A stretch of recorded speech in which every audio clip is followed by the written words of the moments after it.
Hello, folks. Welcome back to World War II TV. And joining me today to kick off Tommy's week is Christoper Jary, author and military historian. He's also a volunteer at the Keep Museum in Dorchester, Dorset. And if you are a new viewer to the channel while I was away, perhaps you caught some of my Woody's walkabouts, welcome aboard.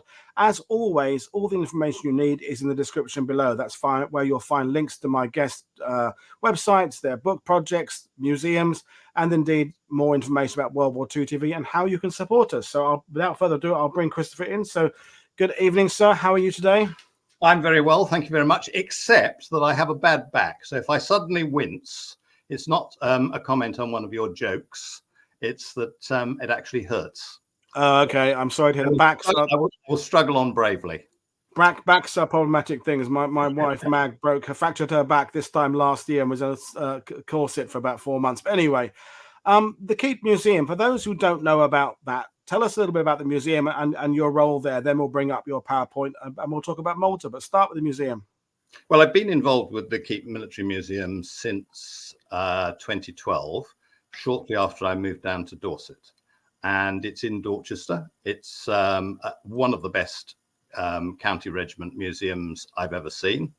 It has a fantastic group of volunteers there, and I'm very lucky to be one of them. One of the things they did when I first arrived there, I asked where the history was, the last volume of the history of the Dorset Regiment. And I was told there wasn't one. It stopped in 1939, just as things were beginning to get interesting. The next thing I knew, they discovered that I'd written a book about Bomber Command, and they asked me if I'd like to write the last volume of their regimental history, which I did. And that was the beginning of a publishing program that has now gone on for the last 11 years and which has produced 10 books. Well, that's brilliant stuff. And you know, with the regimental histories, we have, of course, those ones that came out just after the war, and then it took probably several decades of people such as your father, who wrote 18 Platoon, to kind of delve deeper into the stories of these different British infantry regiments. But now is kind of the era where it's the second and third generation historians kind of taking that work on, looking at these original works, working with the museums, using the archives available there, and we are off today to Malta. And I think most people watching this already in the sidebar, people are saying it's one of their favorite places to visit. They love the history there, and it goes back to prehistory. There's on the island of Gozo, there's all sorts of prehistoric ruins, and of course it goes through the Crusades and biblical stories. And yet with World War II, I think people, their knowledge is the convoys, it's Spitfires in the air, but I think there's this other ground story that we're going to cover tonight. So I'll bring up your PowerPoint and I'll try and move on slides. But if I don't, just nudge me. And folks, we'll kind of do questions as we go along today. I think this will be a subject new to most of you, but I'm going to hand over to Christoper to take us through this story of the defense of Malta from the point of view of the PBI, the Poor Bloody Infantry. Right. Well, Malta has always been special to me. I first went there when I was 13, which, as you can see from my face, is rather a long time ago now. And I fell in love with the place. I never recommend it to anybody because it's not pretty. But anybody who's interested in history, you're right. There are all these levels of history, layers of history. And the last time I went there before COVID was my 60th birthday. And I went to get in the lift that brings people up to the Baraka Gardens from Grand Harbour. And it was a bit crowded. And I made some comment, it's not as bad as the London Tube. And the man next to me said, "Are you from London?" And I said, "No, I'm from Dorset." And in a flash, he said, "Your regiment was here. I remember them." Now, this man was called John Stanicic. He'd been about 6 or 8 at the time that the Dorsets were there. And the reason he remembered them was because of one Dorset soldier, long dead, called Cookie, who used to give him biscuits. He was starving, as most of the people in Malta were at that point. So having some biscuits was a really, really generous gift because Cookie would have been hungry too. And that's what happened. So in 2016, there he was telling me about it, remembering it as a man in his 80s. So this is a story of sustained courage. And I think what we need to do is just first of all introduce our two bands of heroes. The first heroes are the Maltese people. In 1940, there were 250,000 of them on an island 16 miles by 9. Some were fishermen, some worked in the docks, but most scraped a living, literally, from the rocky soil. And the landscape in Malta, as those of you who've been there know, is an Old Testament landscape of steep terraces, flat-roofed houses, cactus fields, goats, under a yellow sun that most of the year is shining, but during the fierce summer really does get very fierce indeed. And that's the thing one needs to remember with Malta. It is actually south of Tunis. Geologically, they're a large chunk of, or a small chunk of Jebel country from North Africa that's broken off. Ethnically, there's many races as we are. They're an island. Everybody came to Malta. Everybody left their record there, the genetic record.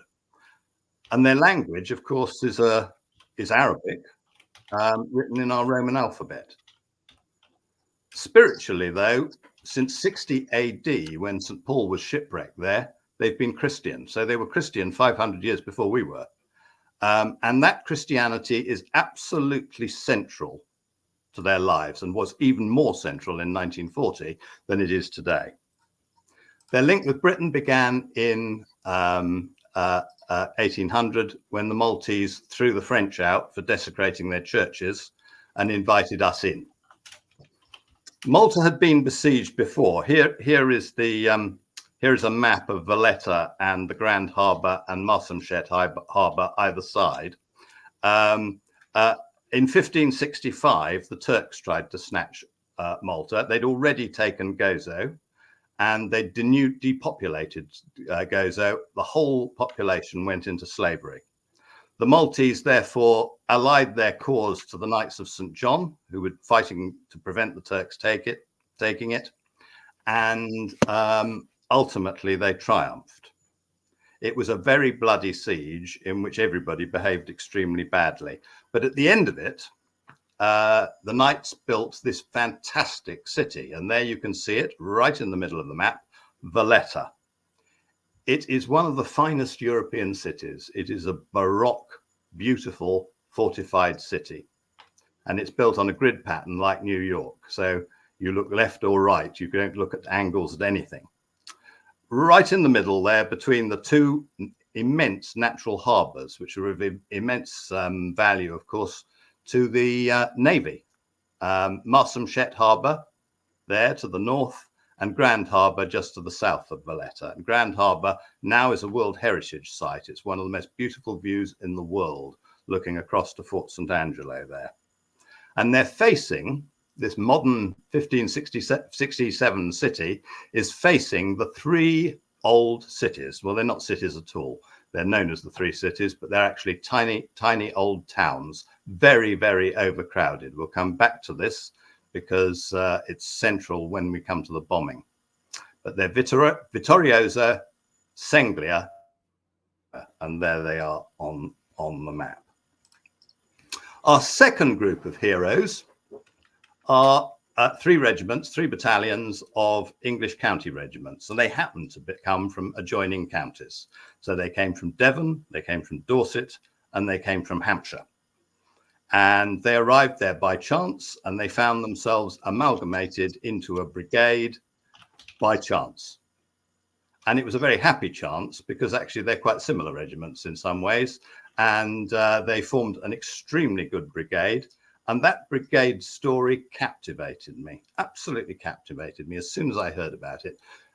Because first of all, they spent 3 awful years on Malta, which I'm going to tell you about in a moment.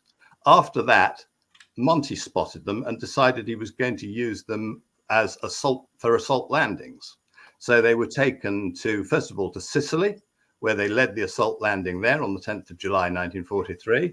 They then landed on the toe of Italy, the big toe, just at a place called Pizzo in September.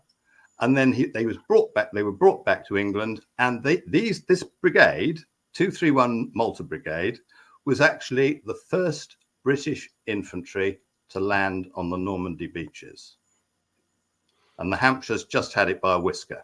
They were just ahead of the Dorsets. So it's a great story, and I've been living with this brigade for the last 6 years, writing 3 books about them. And the first of them is the one that I'm going to be talking about now. Just a quick question, Christoper, because it's already come up. I know it's going to be part of your presentation, but the relationship between the British soldiers and the Maltese defenders has already come up there, because, you know, you referred to them, and they were known to history as the Malta Brigade, and of course the Malta Islanders received the George Cross. But I think the relationship between them, it would be easy to say it was just fabulous all the way through, and there was mutual respect, and that, I'm guessing, is at its core. But when everybody is suffering, as you will go through to explain about the suffering, both physically and emotionally, that reputation, I would guess, held pretty fast. Am I right? I have no exceptions to offer to that picture. I have talked to Maltese about it. A lot of my friends are Maltese. I've known the place for a very long time. I've talked to men who were there. There was an immense mutual respect from the outset. The Maltese are quite like us, you know. They're an island race. They're a bolshy lot. They've got a rather subversive sense of humour. They like to see pomposity pricked. And I think we just got on. I mean, it's nice to look for sort of complex, and I'm sure there will have been some. I've never heard anybody complain about the servicemen getting a higher ration because of the calories they had to burn doing their jobs. I've never heard anybody complain about that. I've only heard about the comradeship that came from it. Well, that's wonderful to hear. Yeah, but I can only speak as I find, or as I have found so far. We did have a comment saying they're like us, but they drive a little quicker, is what Advisory FS said. They drive a lot worse. I'll tell you that. Yeah, I mean, I've pretty much given up driving in Malta because I always end up on the Malta roundabout. Right. Okay. Moving on, the 3 battalions arrived in Malta one by one. They didn't all arrive together. The Devons came, first of all, in the summer of 1938. They were told, after some very boring soldiering they'd been doing in England for many years, it's a nice short ceremonial tour. You'll have a great time there. And of course, we all know what happened subsequently. The Dorsets came a year later when war was inevitable. So they arrived in July 1939, and they came from the northwest frontier. And this was quite interesting because 2 of the Dorsets that I knew, both of whom reached 100, by the way. So these remarkable men. Private Bill Chutter, who lived here in Dorchester, thought his battalion's move from the northwest frontier was like transferring into heaven when they got to Malta.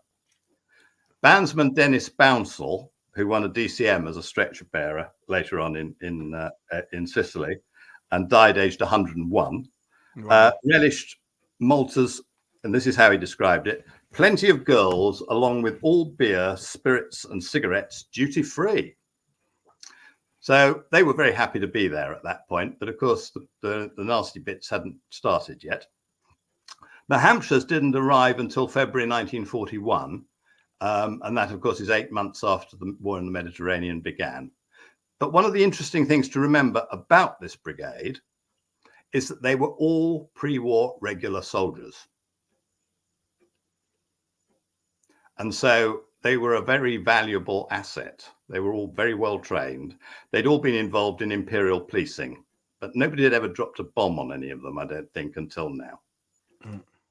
Now, this map, if we think about Malta's position in it, they're just below Sicily. You can see exactly what Malta's story was inevitably going to be when war came. All those countries all around were hostile.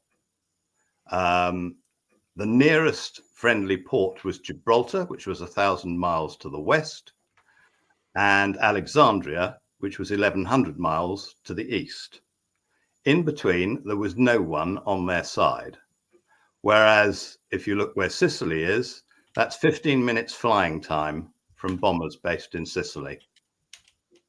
So if war came and Malta remained British, she could be bombed to hell, blockaded, starved, and then invaded. So that was the first view, and that was the pre-war view of Malta's position. It changed when Churchill became Prime Minister, because Churchill took a completely different view of this. What he said was, and I'm not going to try an impression of him, Malta is uniquely placed in the central Mediterranean for aircraft, surface vessels, and submarines based on Malta to attack anyone crossing the Mediterranean. So if, for example, Mussolini wanted to reinforce his army in Libya, they had to go right past Malta on the way. Both of those views were absolutely right. Churchill called Malta the unsinkable aircraft carrier, and that's precisely what she became. But there was still, the first view still holds good. There was a huge price to be paid for playing that role, and that is what happened. Now, what I plan to do now is to describe some of the major events of the siege, rooted in the experience of both the civilian population and of our Devons, Dorsets, and Hampshires. And wherever possible, what I'm going to do is let people speak for themselves in their own voices, because it's much, much better hearing from them than it is hearing from me. Mine is secondhand. Now, Mussolini waited after the declaration of war between Germany and Great Britain, waited to see who emerged victorious from the campaign in France. He wanted to see which one was going to offer richer pickings for him if he came in on either side. And he only finally declared war on France and Britain after France had been defeated and after Britain had evacuated from Dunkirk. So that's the 10th of June, 1940. Churchill had been in power for 1 month at that point. In Malta, meanwhile, with the outbreak of the war in Europe, the Dorsets took over responsibility for defending the coast around Valletta. So that's up there, top right. And the Devons took responsibility for defending the south coast, which you can see down bottom right. The Italian bombing began the day after they declared war, and a Maltese survivor left us this description of what he saw. The road leading from Cospicua, remember Cospicua, that's one of those 3 cities very near Valletta, around Grand Harbour. The road leading from Cospicua to Zabar Gate presented a pitiful sight. Women with bundles on their heads or with bundles hanging from their arms, carrying babies, with 1 or 2 children, with a boy or girl pushing a pram loaded with the most essential belongings, crowded the road, walking without a destination in view, but leaving their beloved homes, abandoning their city, going anywhere as far as possible from the target area. About 100,000 refugees must have left their homes in those first few days. Now think of that. I said at the beginning that the population is 250,000. So we're talking about 40% of the population concentrated around the 3 old cities there, who have been shocked and startled by the bombing and have left.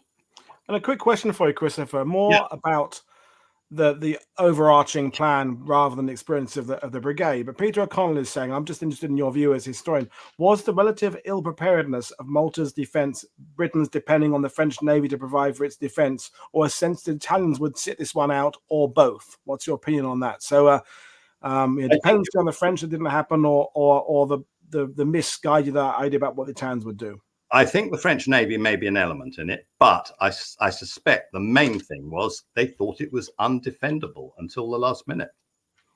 And it was Churchill who changed their minds.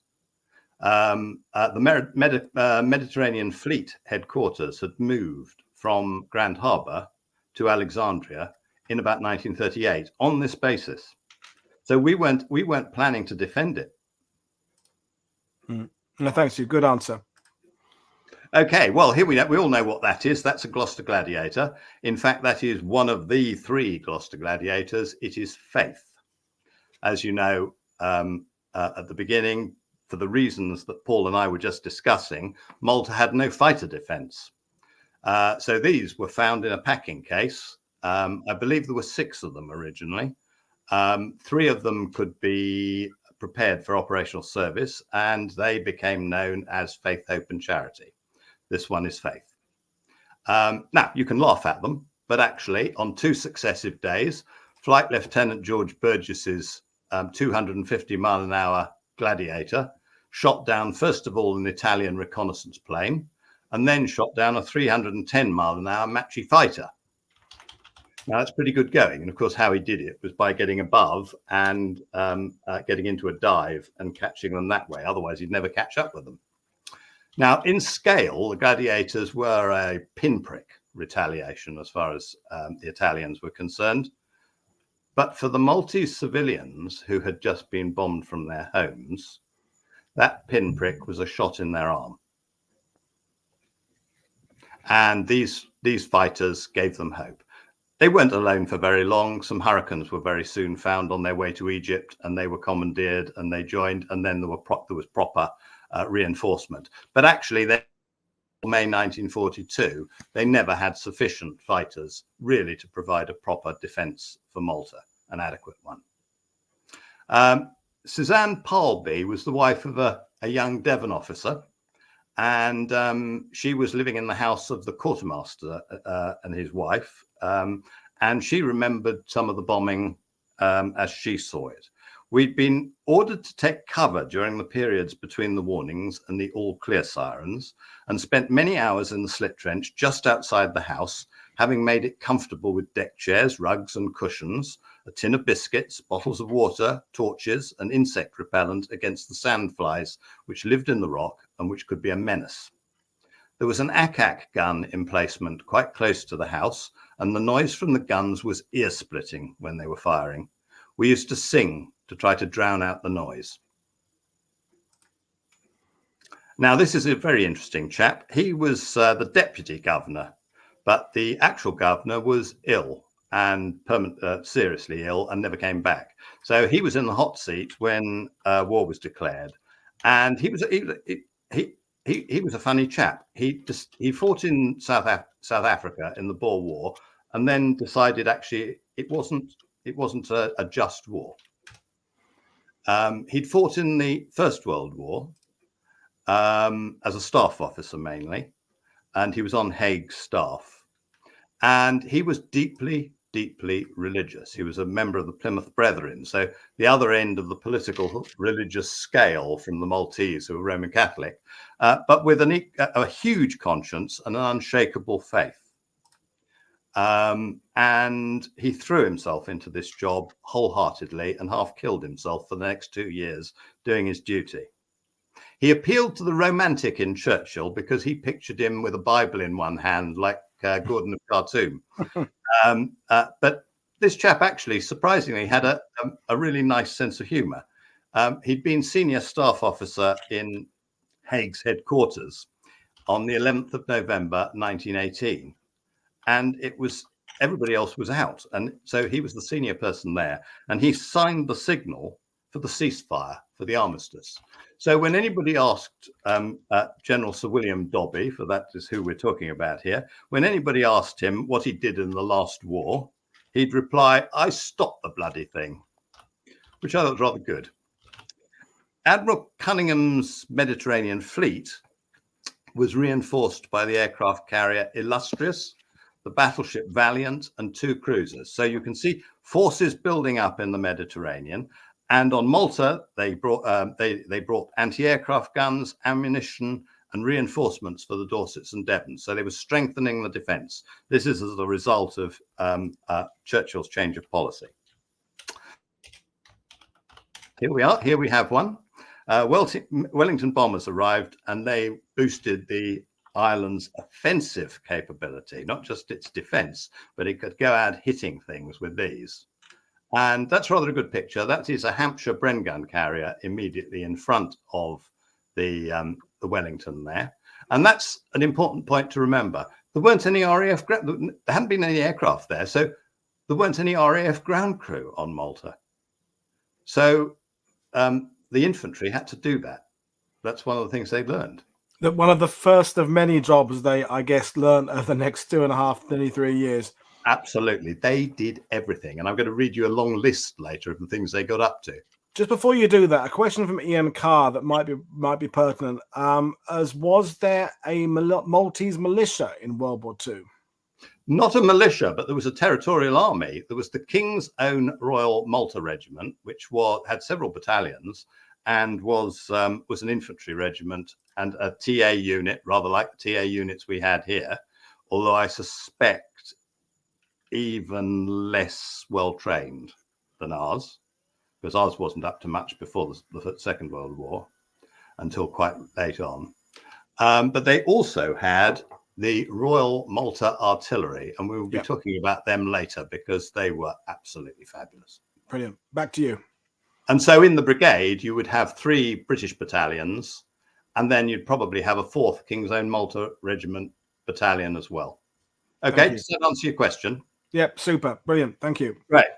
Okay, now these Wellingtons arrived and they got off to a fantastic start because in early November 1940, reconnaissance aircraft from Malta, those are Sunderlands, flying boats flying from the seaplane base at Califrana right down on the southeastern tip, and Marylands flying from Takali, where I learned to drive at the age of 15, by the way, tailed the attack.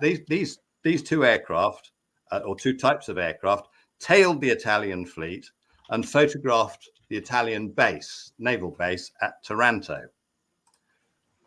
That provided the information that was needed for Cunningham to authorize the attack by the Swordfish from the carrier Illustrious on the Italian fleet in port. And that is actually just a fantastic story in itself. You ought to get somebody to come along and talk about just that. It's an incredible thing. 2 strikes by Illustrious's Swordfish sank half the Italian fleet in that port, and they drove the other half north to Naples. And at that point, the Wellingtons there on Malta got going, and they bombed them in Naples. So they ended up fleeing to Genoa. Now, Taranto, which you don't hear a great deal now, was actually a major victory.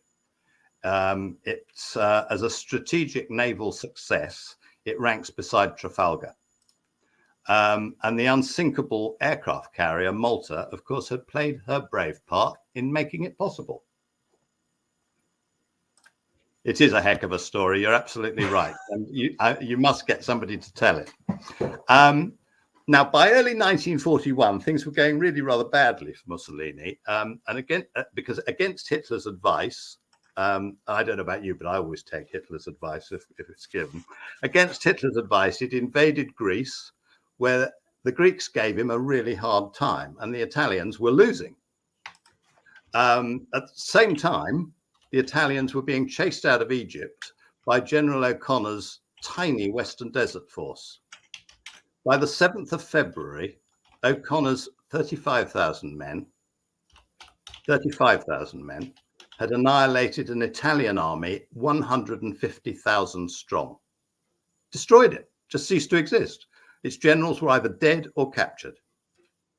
So Italy's defeats at Taranto, in Greece and in Libya prompted Hitler to send German troops to bolster them up. He had to. 680,000 went to Greece. The Africa Corps was sent to Tripoli, as we know. And here's the problem for Malta. An entire Flieger Corps, a whole corps of aircraft, was transferred from Norway to Sicily, 80 miles from Malta, with the express purpose of neutralizing or sinking the unsinkable aircraft carrier. Malta's main enemy now became the Luftwaffe. On the 10th of January, this is a picture that I'll come back to in just a moment, but it's worth bearing in mind. Look at that bombing. This is Grand Harbour, seen from just below Valletta. Floriana down to the right, Valletta off to the left. On the 10th of January, the Luftwaffe's Stukas made a fantastic attack on Illustrious at sea. In as many minutes, they landed 6,000-pounder bombs on the carrier. With her steering gone, half her guns knocked out, and her hold ablaze, she somehow managed to limp into Grand Harbour here for emergency repairs so they could patch her up and she could get to Alexandria to be put right. Cheated of their prey at sea, the German bombers now resolved to sink her in port. And thus began what the Maltese remember as the illustrious blitz. This is a picture taken on the 16th of January, which is when they began the illustrious blitz. And they are trying to, we'll come back to that in just a moment. One lucky break happened for Malta at this point, though, because the last couple of weeks hadn't just brought Germans to Malta and to the Mediterranean. They'd also brought, by an administrative error, they'd just made a mistake and sent him, a brigadier of Royal Artillery who turned out to be Malta's man of the moment. Now, nobody knows about this guy. I don't know why, because he actually was really important. Norman Sadler was a very unusual sort of brigadier. He'd been a sapper in the Royal Engineers in the First World War, and he'd won a DCM as a corporal, a Distinguished Conduct Medal as a corporal. So an unusual background for a brigadier of Royal Artillery. More interesting to the Maltese, during the Battle of Britain, he'd been in charge of the anti-aircraft defences in Dover. And he looked round Grand Harbour, which you can see here under heavy attack, and he was horrified to find that no box barrage had been arranged for its defence. So he set to at once and did it. And it was just ready in time for the 16th of January when this picture was taken and the German bombers came to get Illustrious being repaired in the harbour. Now, there's a lovely description of this by a gunner colonel who watched this happen. His name was Hamilton Weldon. And this is how he described it. This is the 16th of January, this thing that we're looking at here now. Out of the sun came wave after wave of Junkers 88s and Junkers 87s. Malta's barrage roared up in earnest for the first time, and over 70 enemy bombers braved its might. It seemed impossible anything could survive the holocaust of bombs that fell around that ship. The German pilots dived with the greatest gallantry, almost at point-blank range. They secured one hit in the captain's cabin, but otherwise the Illustrious escaped this attack unscathed. Lying on the opposite side of the creek to the Illustrious was a merchant ship, the Essex, which was crammed with thousands of tons of explosives. A heavy armor-piercing bomb dropped directly on the ship and penetrated right into the engine room. Parts of the ship blew miles into the air, but by a miracle, the ammunition failed to explode. Had it done so, few of us who were in that area would be alive to tell the tale. The noise of the barrage was stupendous, and the whole island literally bounced under the impact of such a heavy concentration of bombs. One could feel the ground tremble under one's feet about a second after every big bomb entered the water and as each salvo of guns was fired. HMS Illustrious herself struck me at that moment as being rather like at bay. She had her back arched up against the walls of the cliffs, rising sheer from the docks, and her guns were spitting back defiance at any and every target that came within range. It was a magnificent sight. Now, in fact, they missed Illustrious and she got away. They managed to patch her up and she got away overnight to Alexandria, where she was repaired. But the German bombing didn't stop. The German bombing intensified. And now it was against targets around Grand Harbour, around the three cities, Valletta, and on the airfields.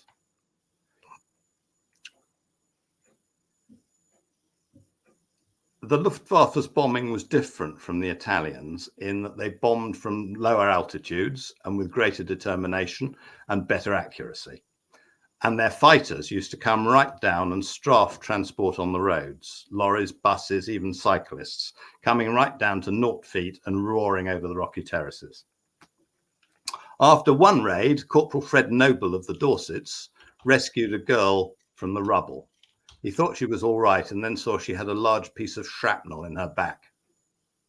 He was relieved later to hear that she'd made a full recovery, and her family invited him to a party to celebrate. The booze flowed freely, and Fred was made so welcome that on his return, he was put in the guardroom to sleep it off. Fred always thought this was a price worth paying. February 1941 saw the arrival of the first Hampshires from Egypt, and they joined the Devons and the Dorsets and formed the Malta Brigade.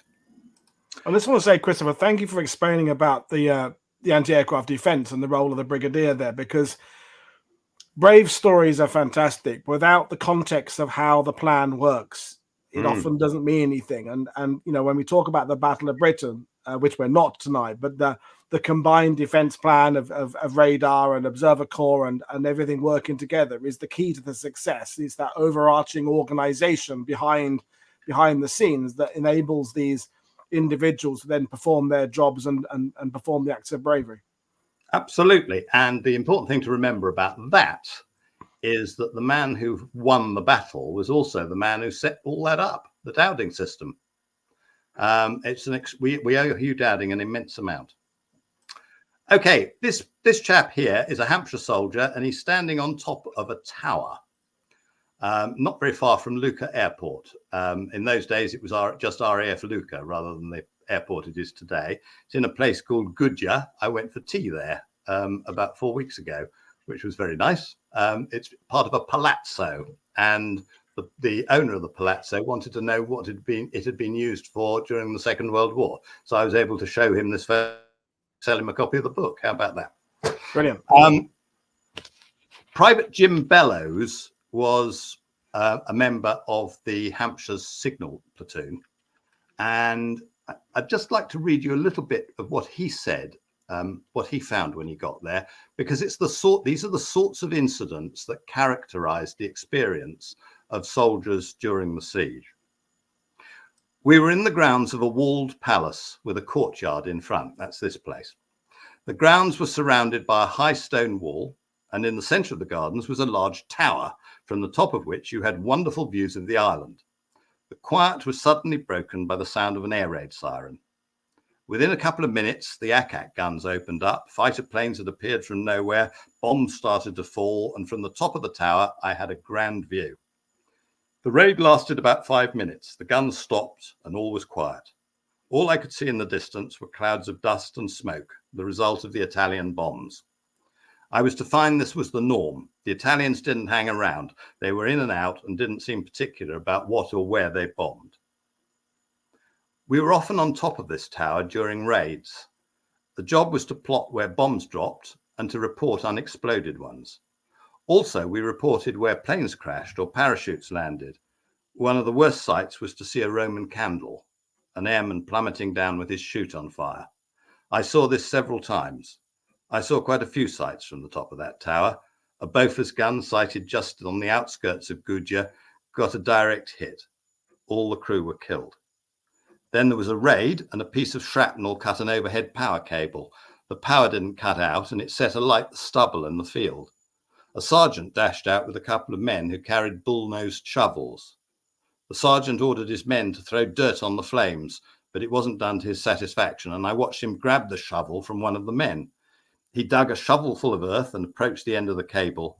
Next thing, there was a bang and a flash, and the sergeant was on the ground. He'd touched the cable with the tip of his shovel.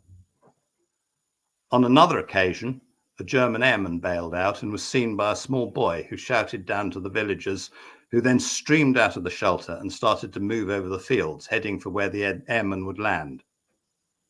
The guard was alerted, and it was a race as to who would reach the airman first. The Maltese were screaming and had picked up large stones. I then noticed another group of Maltese coming from another direction.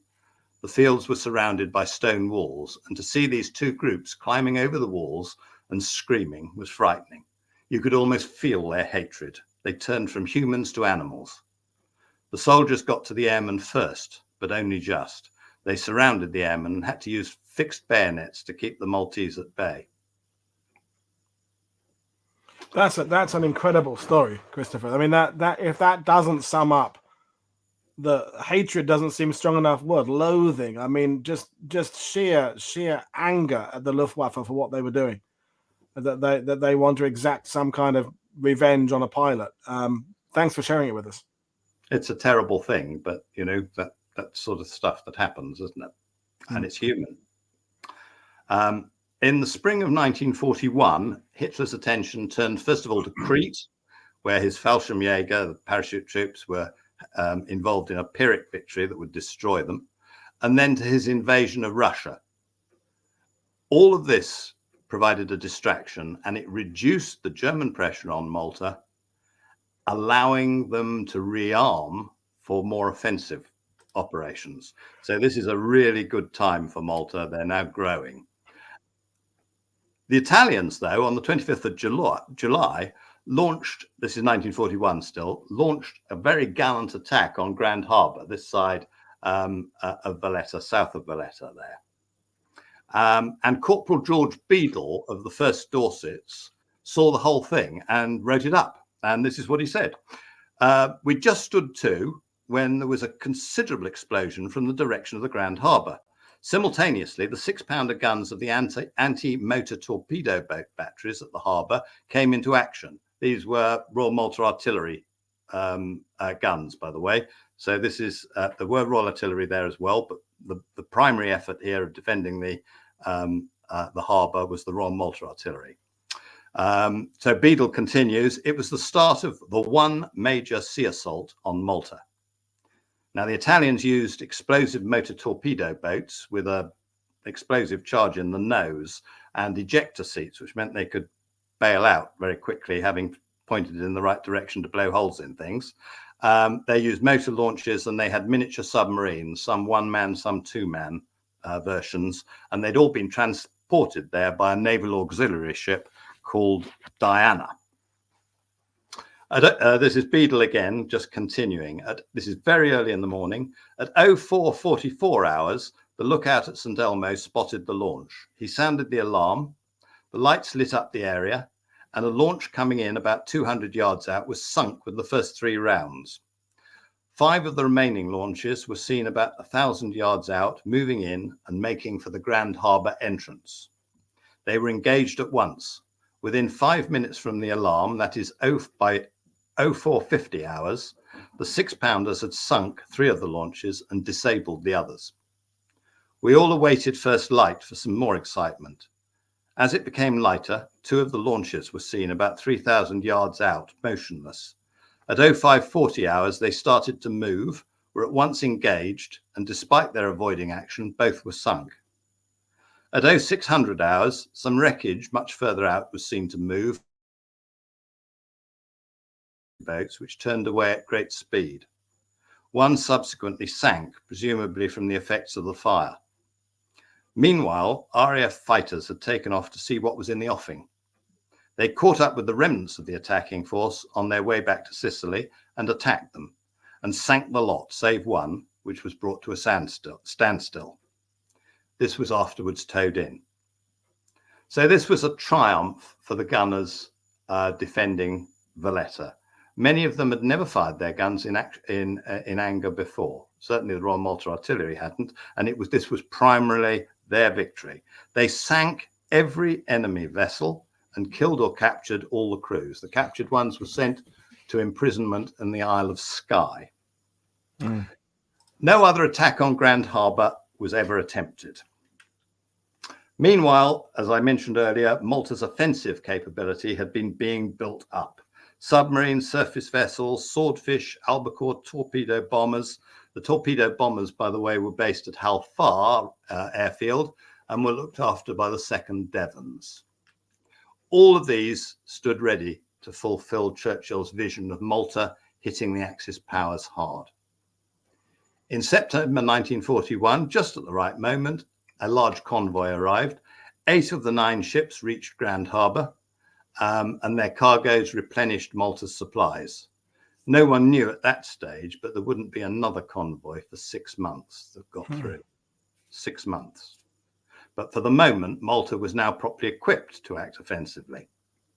Now, in the picture here, you've got one of the submarines leaving Marsamxett Harbour. This is HMS Una. These were U-class submarines. All their names began with U. So Unbroken, Upholder, Unbeaten, Upright. Those were the names. They made their base in Marsamxett Harbour beside Manuel Island there. And from there, they sallied forth to sink Axis shipping. And that's exactly what HMS Una is doing in this picture taken at the time. Meanwhile, things were not going well for the 8th Army in the desert. They'd been driven back beyond Tobruk, but both sides were planning a major offensive in November. Malta, however, really clobbered those plans and disrupted them completely. In November, 77% of Rommel's supplies went to the bottom of the Mediterranean. 77%, 3/4, more than 3/4. Of 80,000 tons of fuel dispatched that month, 50,000 were lost. So what was happening now was that tiny Malta that we were going to abandon back in 1939, 1940 is actually becoming decisive in the battle of Africa, in Libya. And that became obvious to not just us, but to the Germans. And Marshal Kesselring saw the threat from Malta and resolved to, and these are his words, to safeguard our supply line by smoking out that hornet's nest. He felt threatened by it, obviously. You can see what he's doing. So the plan was that Malta was going to be bombed and then starved into submission and then invaded. What this meant by the end of 1941 was that 1942 would bring Armageddon for the Maltese. It became the most heavily bombed place on earth. That is a shot of, I think it's Old Bakery Street, Valletta, one of the main thoroughfares down the length of Valletta. Look what they did. Look at the damage, and people had to live amongst that and work amongst it. In February 1942, the Germans and the Italians dropped 995 tons of bombs. In March, they dropped 2,174 tons. In April, they trebled March's total, dropping 6,278 tons.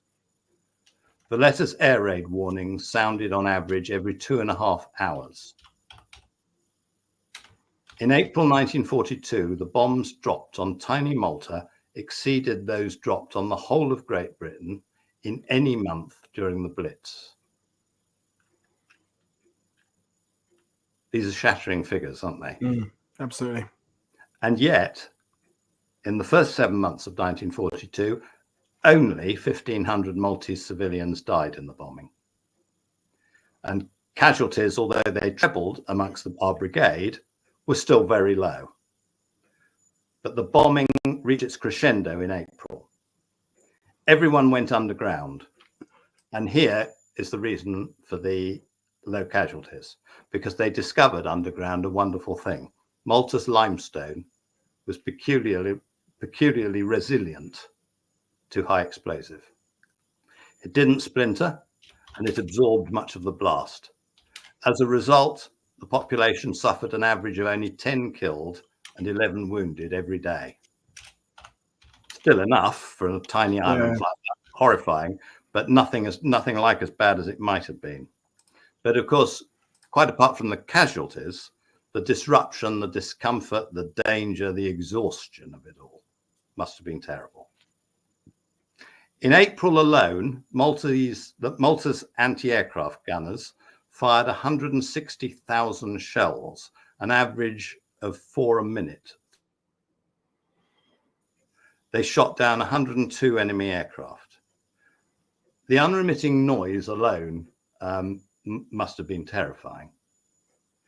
Now, the American soldier poet, Lewis Simpson, Second World War soldier poet, who fought in 101 Division, Airborne Division at Arnhem, wrote that, this is what he wrote, being shelled is the natural occupation of the infantry soldier. And I certainly remember my father, who was an experienced infantryman, saying that he found this the hardest aspect of battle, just sitting there and taking it, unable to hit back. Now, the infantry might take it for an hour or two, they might take it for a day, they might even sometimes take it for a week. But the Maltese here and the garrison in Malta were facing it month after month after month as the crescendo from February to April rose and rose. The relentless bombing just took on a whole all-consuming dimension in their lives. All they could do was hang on and try to survive. So a question for you, Christoper, about, I know you may be coming up to this later on, but the poor bloody infantry, the Hampshires, the Devons, the Dorsets, you've been talking about, the artillery are absolutely earning their pay because they're firing all these shells every day. The submarines are taking the war to the Axis. The fighter aircraft are doing their best in the skies. The Navy are doing their best out there. The merchant Navy. These guys are performing a role that is integral to the Maltese defense plan, but it's hardly glamorous. And I'm imagining that these guys would be feeling, I don't know whether guilty is the right word, but that they're not being an active enough role in there. What was their morale like during this time? I mean, sure, the shelling was terrible, but the fact that they're there, but their primary role isn't the one they're doing. No, I mean, this is extraordinary work for an infantry brigade, isn't it? It's not what you expect to do. And I mean, this is, I'll tell you what they did, because I've got a list here. They spent their lives dodging bombs like everybody else, providing anti-aircraft defense on the coast with their Bren guns and on airfields, repairing bomb damage, filling in holes in the roads and in runways. And if you show the next picture, there they are mending a runway. That's what they spend a lot of their time doing in the blazing sun. Rescuing people, salvaging food and equipment from bomb buildings, manning observation posts, and their main tasks, of course, maintaining their training for operations elsewhere and defending the island against an invasion that right now looked as though it was going to happen. It really did. It was imminent. It was an awful existence. And one of the things that I came across in the book and researching it was a handful of suicides. People shot themselves, men shot themselves. They just couldn't face it. And self-inflicted wounds. The court-martial for a self-inflicted wound came up. And it just tells of the claustrophobic existence they had. They were playing this extraordinary role, really not natural to an infantryman, doing all sorts of stuff. And they couldn't hit back at anybody, except fire a Bren gun if an airplane came near them. They did jolly well. I mean, on the airfields, 10 of their officers and men were decorated for bravery, for the usual things, somebody trapped in a dugout that's just been flattened, or carrying on and moving explosive stuff out of the way and rescuing vehicles and things during bombing. All of that stuff happened. But they were also going to sea. I mean, there's a guy called Ken Leach. In fact, if you move on to the next picture, he's it. There he is. That's Ken Leach. That's a lot later on, because he survived to serve in Northern Ireland in the 1970s. He was still serving. But Ken Leach, as a young private soldier, found himself with a Bren gun. He was number 2 on the Bren gun, on a little boat coming along the north coast of Malta from Malea to Valletta. And they were strafed by a Messerschmitt that came down. And in its first pass, it killed the number 1 on the Bren gun, who was Private Francis Smith from Lyme Regis. And Ken Ken Leach was not flying, but he grabbed hold of the Bren gun and went on firing. The Messerschmitt came back, he went on firing at it, and he had this exchange with a Messerschmitt. Not the sort of stuff that most infantry soldiers reckon to do, particularly as it took place at sea. He was awarded a military medal. And one of the nice things, actually, when I was giving a talk on this at the University of the Third Age, who came in to see us at the Keep, just as I was about to start and I was going to tell the story of Ken Leach, his sister appeared with his family and came up and joined in the talk. And it was the first time they'd ever heard of how Ken won his military medal. So that was a nice thing to be able to do. So, yes, they did an enormous range of stuff. If we could just see the map. Yeah, here we are. What we're looking at is the bottom third of Malta, cutting across from Valletta down to the bottom of the south coast there. So that lower southeast corner there, that's the bit that our brigade 42 was defending. The Hampshires were defending RAF Safi there, which you can see right down on the right-hand side there. Yep. And below that is RAF Halved. That was the Devons area. If you then come up on the top of that coast, you'll see it curving round past Marsa Schlock and then Marsa Scala round to Valletta. That's the Dorsets area. So that's where the three regiments were. And of course, the airfields and the ports were the main targets for the bombing.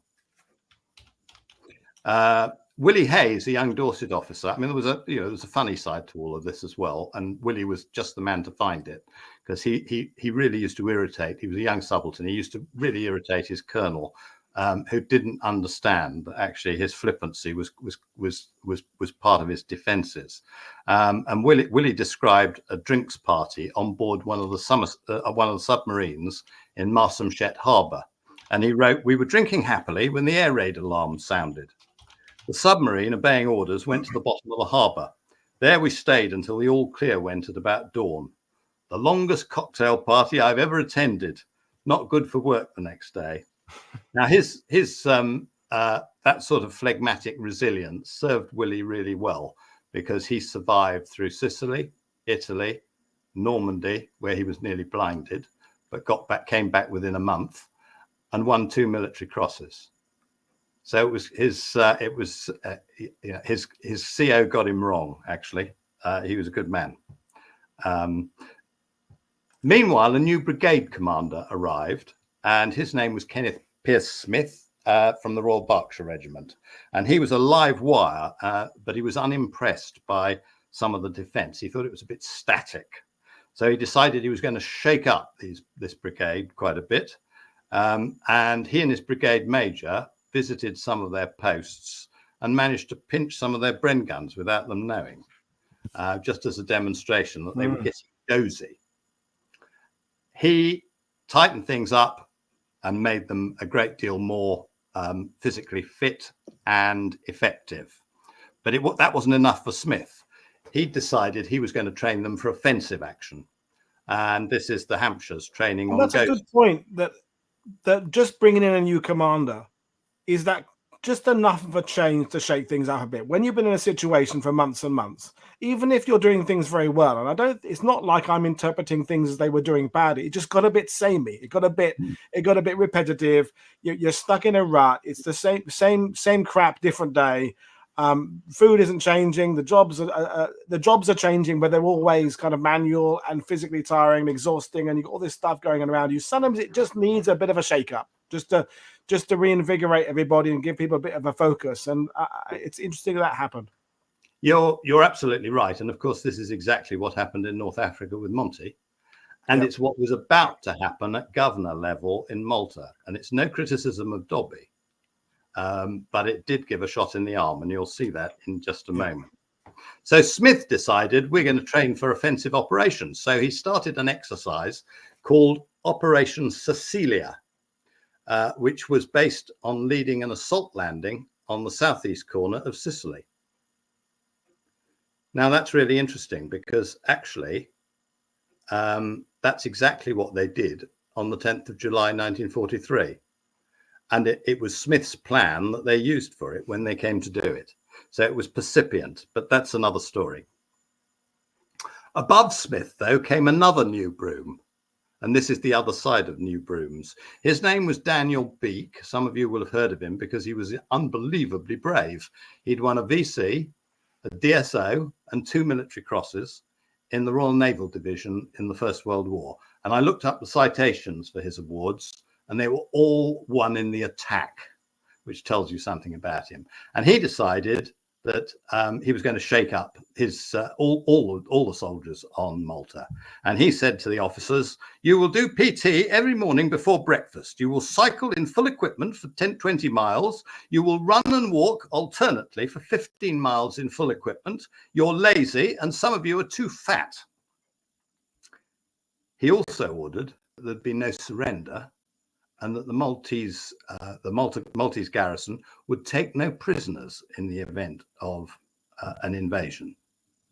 He probably overdid it, frankly. He certainly upset the governor and he was sacked. Later on, he reappeared as a brigadier under Monty at Marath and he was sacked again. But under Smith, the brigadier, Malta's defences certainly became more professional. And at one point, the company defending, the battle group defending RAF Halved, based on a company of the Devons, was just incredible. It actually had 2 companies there, one static, one mobile, that means bicycles, a section of Bren gun carriers, 2 detachments of mortars, a platoon of the King's Own Malta Regiment, and then in support, listen to this for artillery support, they had a troop of 6-inch howitzers, a battery of Bofors anti-aircraft guns, a gun of the 5th heavy anti-aircraft battery, 5 9.2-inch guns, and 2 6-inch guns, all supporting this little battle group commanded by a major in the Devons. So had the Germans actually tried to invade and capture Halfar, which was what part of the plan of Operation Hercules, to capture that airfield, Guy Young's force, I suspect, would have packed quite a punch. Mm-hmm. But the sad reality at the moment was that under the onslaught of from the air, actually the unsinkable aircraft carrier was slowly sinking. Her bombers and submarines had been driven out now by the bombing. And on the 20th of April, 47 Spitfires had flown in. Within 2 days, only 7 of those 47 remained. The rest had been destroyed on the ground by bombing. At the end of April, Kesselring reported to Hitler that the job was done. He said Malta's airfields were now out of action. Since September, only 2 ships from a single convoy had reached Malta. Both had been sunk in port before they were fully unloaded. She could now be invaded. Hitler, in fact, funked this, and the reason he funked it was because he didn't want to commit his Fallschirmjäger parachute troops again. He'd seen what had happened to them in Crete, and he wasn't having that happen again. So, in fact, the invasion never happened. But meanwhile, a new governor arrived, and this is exactly your point, Paul. Here we had a perfectly good governor, Dobby. He was knackered, but not surprisingly, but he'd given his all. But here came this new man, and he was even braver than Daniel Beek, I think, because he'd won even more gallantry medals. He'd won a VC, a DSO, or 2 DSOs, and an MC in the First World War.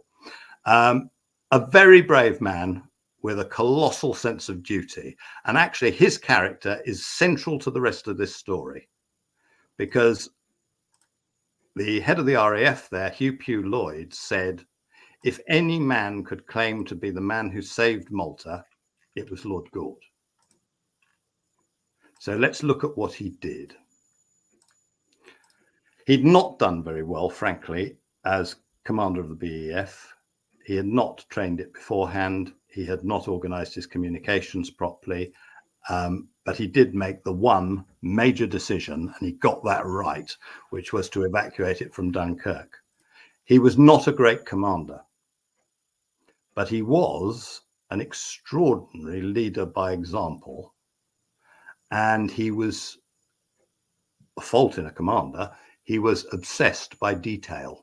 So he got right down into the nitty-gritty of things. Now, what do you think they needed on Malta at this point? They needed an example who would look at the detail of what was happening on Malta and get it right. So what did he do? He put himself, first of all, on the lower civilian rations and refused the service ration, which was higher. He refused to take a car anywhere and cycled everywhere. Wherever the bomb was there. On one occasion, he was really badly burned. And the only reason that we know about this is because his ADC heard him whimpering in his bedroom next door to the ADC's bedroom, whimpering in pain, trying to get dressed with these dreadful burns. He never mentioned them to anyone. An astonishing man. Mm. His first task was to arrange for the next flight of Spitfires to come in, another lot, and to make sure that they survived and weren't destroyed on the ground. So here's where the detail comes out. Gort's obsession with detail. He asked for a plan, he looked at it, and he was not satisfied with the turnaround time. Then land the Spitfires, rearm them, refuel them, and take them off again. He wanted that cut to just a few minutes, and he insisted on it, and finally it was. So this was May 1942, and the 1st Malta Brigade really stepped in to play an important part in this. This is them building aircraft pens, concrete aircraft pens, in order to protect the aircraft on the ground from German bombing. Bill Valentine, who commanded the Devons at Halved, remembered some of the jobs his soldiers were doing. Cratering parties, anti-aircraft machine gunners, ammunition belt fillers, guides on motorbikes to lead them to their numbered pens, men to help with the dumping of petrol, oil, glycol, and ammunition ready for the newcomers. All were soon detailed. He put all the officers to work on one pen, and the soldiers all wanted to show them up. And so there was a fantastic performance that day by everybody as they competed to see who could beat the officers. The plan was a simple one. Each Spitfire, if you haven't seen the film The Malta Story with Alec Guinness, this is really well covered in that. And I do recommend you to see it. It's a very old black and white film. With the beautiful Muriel Pavlo. That's right, absolutely. Each Spitfire was given a number. On landing, it would look out for a soldier on a motorbike displaying that number. That motorbike would then lead the aircraft off the runway to a dispersal point. At the dispersal point, the soldiers would refuel and rearm the Spitfire while the newly arrived pilot stepped out and handed the aircraft over to an experienced Malta pilot who was standing there kitted out, ready to go. And this is what Bill Valentine said happened. One Spitfire crash landed, but the others were safe, and the ground staff, helped by our men, were soon working all out. Within half an hour, every serviceable Spitfire was in the air, a wonderful achievement. In one squadron, 6 Spitfires actually took off to engage the enemy within 9 minutes of landing. That day, there were 8 raids, and the Spitfires were continually in action. 30 enemy planes were, and everyone went to bed well satisfied with the day's work. In our battalion, we'd fired 4,500 rounds at low-flying aircraft. So the team effort, led by Gort, had revitalized Malta's air defenses. For so long as they could fly, the Spitfires could protect them from the German bombers. But fighter defense depended on fuel, and the population and the garrison depended on food, and both of those had to be imported. And nothing had got through for 6 months. Rations were cut. Basic foodstuffs were reduced to 40, 30, even 25% sometimes of the normal consumption. People became ingenious in finding other sources of protein. Lieutenant Rowley Porter of the Devons, whose son I think is watching tonight, used to paddle a canoe out after a heavy raid and pick up stunned fish. Private Fred Noble, who we talked about earlier on, learned from his Maltese friends how to dive to the seabed to catch octopus.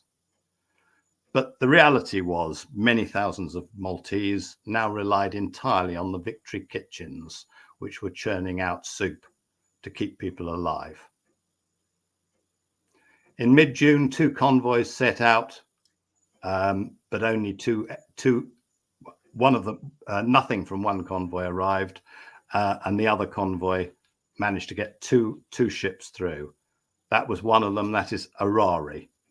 And guess what the Devons, Hampshires and Dorsets were used for? They were aboard those, unloading them, because the dockers couldn't do it as quickly as was necessary. So supplemented by these soldiers, they did it.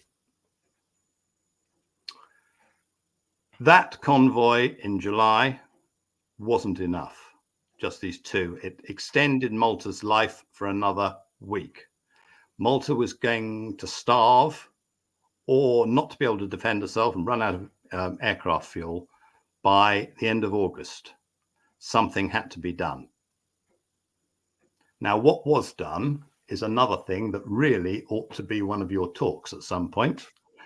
Operation Pedestal. If you haven't had Operation Pedestal. We have covered it, yeah. Oh, you have?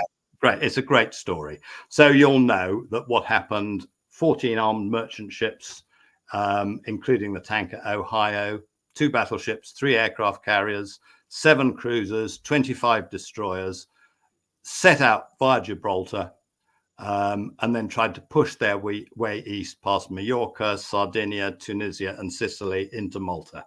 They were under attack the whole way, and a heavy price was paid. 9 of the 14 merchantmen were sunk, together with an aircraft carrier, 2 destroyers, 2 cruisers, and a destroyer. Next picture, if you will. That is Rochester Castle, an armed merchantman, which actually got in, but that's it being attacked on its way on, I think, probably the 12th of August. On the 13th of August, in the 16 minutes between 1818 and 1834 hours, the Devons War Diarist, the second Devons War Diarist, recorded the arrival of 3 merchant ships. That's the first one in, Rochester Castle, followed by Melbourne Star and Port Chalmers. Cheering crowds lined the bastions in Malta, and there was great celebration. The unloading Operation Ceres was commanded by a Dorset officer. All 3 battalions were involved, and the job was done in record time. Another merchantman got in the next day, and they managed to do that one as well. But those in the know knew that those 4 ships were insufficient to guarantee Malta's survival. Without the aviation fuel, 10,000 tons of it, they wouldn't be able to continue the defense. And that 10,000 tons of aviation fuel was in the tanks of the tanker Ohio, which had been hit so many times that she'd been abandoned just 45 miles from the island. But there she is. Out at sea, a Herculean effort was being made by Captain Mason and the crew of Ohio.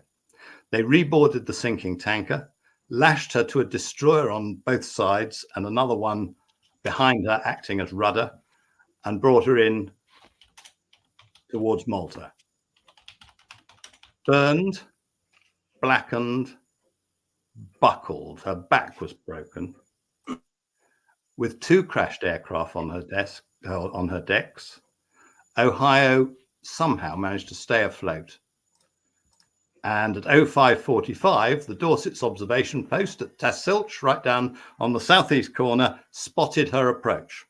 So with Spitfires circling overhead and tugs bustling solicitously round her, she was brought into Grand Harbour. And the fuel on board that ship in that picture saved Malta. Simple as that. Yeah. It had cost 14 ships and 350 servicemen's lives. It was the 15th of August, the feast of Santa Maria, the holiest of Malta's many saints' days. Many Maltese thought this was a miracle, and I think it was too. 2 weeks later at Halford, Monty broke the back of the months later, of course, Alamein began the long retreat of the Italians and the Germans out of North Africa. That was the end of the siege of Malta, and Malta was no longer important from that point of view. What it did now was to turn to the offensive, and it became a springboard for the invasion of Sicily. Monty, meantime, came to Malta and spotted our brigade. And by 1943, there weren't too many pre-war regular trained brigades in pretty fine fettle like they were. And he decided he was going to use them. So instead of going off for a nice rest after their appalling time on Malta, they were instead taken to Egypt, fattened up, and then trained to take part in the assault landing on Sicily, then Italy, and then Normandy. A bit hard on them, but it's a very proud story and one that repays reading. Meanwhile, of course, the invasion of Sicily and Italy, involving this brigade, precipitated Mussolini's dismissal and the Italian surrender. And on the 11th of September 1943, in one of the major signals ever sent, but the most remarkable signal ever sent, Admiral Sir Andrew Cunningham signalled the Admiralty, "Be pleased to inform their lordships that the Italian battle fleet now lies at anchor under the guns of the fortress of Malta." Goliath lay prostrate at David's feet. Now, I began this talk with a few facts about Malta, and I'd just like to leave you with one last one. Of all the countries in Europe, with the exception of Great Britain, none did more to ensure the defeat of Italy and Germany. If Malta had fallen, the war in the Mediterranean might well have been lost, and then what? As it was, for 3 years, Malta's tiny population and her understrength garrison, 1,000 miles away from their nearest ally, held the line for freedom against fascism and Nazism. And their stoicism and their bravery won through. Well, I mean, absolutely superlative. I'm running out of words in the sidebar to describe how good this presentation has been, Christoper. And you can bet your last penny that I will be inviting you back to complete the story of this brigade, because we've heard, I think everybody watching knew this story in the sense that they had read about soldiers acting as stevedores on the harbour. They read about the numbering system of Spitfires and the repairing of the airfield. They knew there were British infantry there, but I don't think, myself included, we really connected the dots and realized it was the same guys and they'd been there for so bloody long. And I think that's what you've done, is you've given the worker bees a voice amongst this story of the convoys and the Spitfires and the Gladiators and all this more familiar story that I think we know, and given us the context of these guys there, and their reward being, as you said, their recognition as being good, and therefore there you off you go now to do what you should have been doing earlier, which is actually winning the wars by being infantry. Well, it's very sad, because if I do tell you the story of them on either Sicily or Italy, but particularly by the time we get to Normandy, you're going to see the death of an awful lot of the people who were on Malta. It is so sad. Yeah, and I want to just point out, folks, that some of Christoper's books are a little bit tricky to find, but if you go via the Keep Museum library and bookshop, and they have a website, or contact the museum, they are available there, and all the proceeds go to the Keep Museum.